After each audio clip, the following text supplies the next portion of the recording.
This is my investment account, and this is how much dividends I get with 271k invested at 26.5 years old. If you're new to my channel, my name is Aaron and I have a goal of retiring early in Singapore before the age of 28.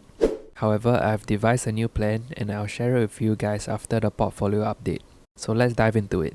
This is all my investment transactions, and as you can see, I only buy two things this year: US ETFs and SG banks. For US ETF, I buy VGT and the S&P 500. And for Singapore banks, is DBS, OCBC and UOB. Oh, and as you can see, I actually sold DBS and UOB 3 times, which I regret now. And that has taught me not to chase marginal profits. I sold them because obviously I thought that the price would go down, then I can buy them again. But since I've sold it, the prices have just kept increasing. So I've also learned to just do dollar cost averaging or DCA and not worry about the current price. And also don't worry about the mini price fluctuations. When you get your paycheck that month, just buy the stock immediately instead of hoping for it to drop a little.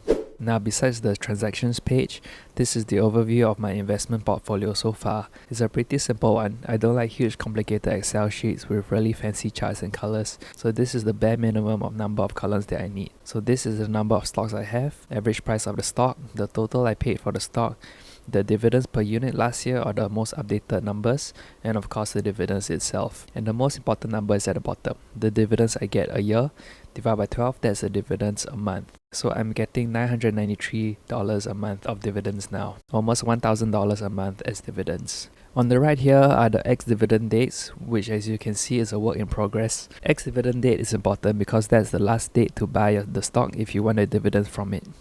So typically you see the price increase slightly before the ex-dividend date and fall immediately after the ex-dividend date. Also, buying a dividend stock just before the ex-dividend date means that you're getting an immediate discount by the declared dividend amount. Here's an example. Let's say you have a stock of price $100 and the dividend that round is $3. And if you buy it before the ex-dividend date, you will get a $3 of dividends back within the month, which effectively makes your purchase like $97. On the rightmost column are the dividend yields. You can see most of them are sitting at 5, 6 and 7%. These are from Singapore banks and REITs. As you can see, 1% and less than 1% yield are mostly from the US ETFs like Vanguard and S&P 500. The dividend yield of my entire portfolio is something I don't know, because I have a significant portion of it in growth stocks. They will just bring the overall dividend yield down. So the overall dividend yield is not a very significant number to me. I just look at the dividends per month only. Besides the money I have in the investment account, of course I have more money in my retirement and bank account. So I found it useful to keep track of my total net worth.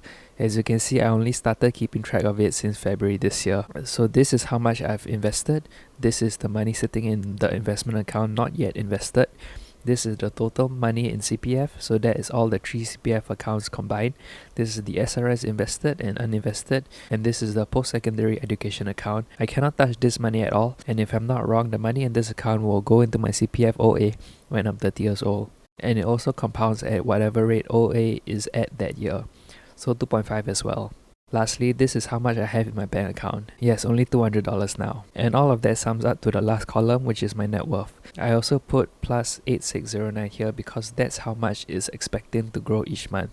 But because of the capital growth of my investments, lately it has been overshooting that 8609, so that's pretty good. So as of July 2024, my net worth is sitting at 382k. And if you guys remember last November, I made a video about hitting 300k. So 8 months later, this is what I have now.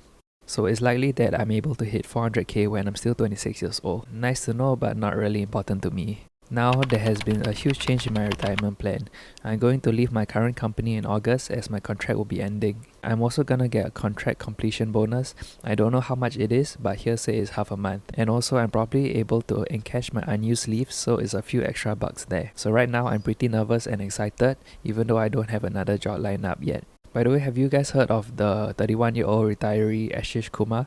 He's been on podcasts and articles lately, and apparently he only spends $1,000 a month and goes traveling as well. Anyway, he doesn't plan to have kids, so he's able to retire super early and spend only $1,000 a month. I believe he definitely makes more than 1k a month because he's got a pretty huge YouTube channel, so I don't think he's even touching his investments at all. So you can see how important it is to have a side hustle if you want to retire early. So that's one route I can possibly do. Route 1. It is to retire when my contract expires and go all in making my side hustle a success. While this channel is monetized already, it's not making much money at all. So I'm happy that I'm not starting out from scratch. If I choose this route, I cannot touch any of my investments so that I can let it grow properly. According to my retirement planner, when I leave my job in August, my investments should be returning 2.3k a month. Since I still have to pay tax and insurance, it's around $150 a month. So this is the worst case scenario. I can still start a $6,000 per month family in 7 years if I split the cost equally with my wife, so that's 3k a month. I've updated my retirement planner Excel sheet to include this max save spend column. So even though I may get an average of 10% returns a month, the max save spend should be less than that. I just took the 4% rule and added back the inflation to get this column, as inflation only affects your spending, not your income. So basically the difference between the returns column and the max save spend column is the market volatility. So that's why it should be less than the returns column. Hopefully that makes sense. It is much better than other retirement planners where they assume you die at a specific number and just draw down from the total investment until you reach zero when you die. But with my Excel sheet, as long as you don't spend above the max save spend number, you are sustainable forever, so a way better approach to the other retirement calculators. The link to buy this is below, and that's also one way that I'm able to monetize this channel and make this a more viable side hustle. Another idea is with referral links. For example, when people sign up for credit cards or investment platforms through someone's link, they get a commission. One credit card that I just got is the Standard Chartered Simply Cash credit card. I just got it for the welcome bonus. I have to spend $800 in 30 days to get back $500 as credit. Means a net spend of $300. And since I'm already contributing about $500 to my parents a month, applying for this credit card is a no-brainer. And if I don't want to keep the credit card and pay the annual fee, I'll just cancel the card once I get the $500 cashback. Now the current promotion is spend $588 and get back $288, so that's still a net $300 spend. There will always be welcome gifts, so you just gotta see the credit card website for the most updated one and choose a card that suits you the best. With that said, of course my referral link is down below. By the way, if you want to retire early and want to qualify for credit cards and housing loan, you still need your side hustles making you at least 30k a year, because credit card companies and banks don't consider your dividends as income. So I'm saying even if I continue to work or not, I still gotta grind my side hustles to 30k a year. So it's something to consider if you still don't have a house and if you want to qualify for credit cards. Now, route 2 is to find a similar job in Singapore and continue spending like how I am now. With just 2 more years of work, so I put it under the side hustles column, I see that I can hit 3k safe spending in just 3 years. This is not the best case scenario, this is just the fastest case scenario. The question is, in 3 years, is it possible to find a girlfriend, marry, get a house and 2 kids? I don't think so, especially when I'm not seeing anyone yet. That's why I'm not in a rush to hit the 3k a month target. And also, I still can't get a HDB loan because I don't have any income. As mentioned previously, I still need my side hustles to get me 30k a year for the housing loan no matter how much dividends I'm getting. So what I'm seeking is a middle of the road solution, probably a part-time job so I still can keep pumping money into my investments, and a job that gives me more time to work on my side hustles. And when the side hustles reach 30k a year, I could probably quit the part-time job. But with that said, a full-time job with really good work-life balance is an option too. I have a secondary school friend who is now in Japan teaching English to school kids. So that's quite a cool option, having the experience of working in another country. Anyway, the ultimate goal is the 30k a year from my side hustles. So I gotta plan out this YouTube thing properly, cause so far I've just been making what I feel like making.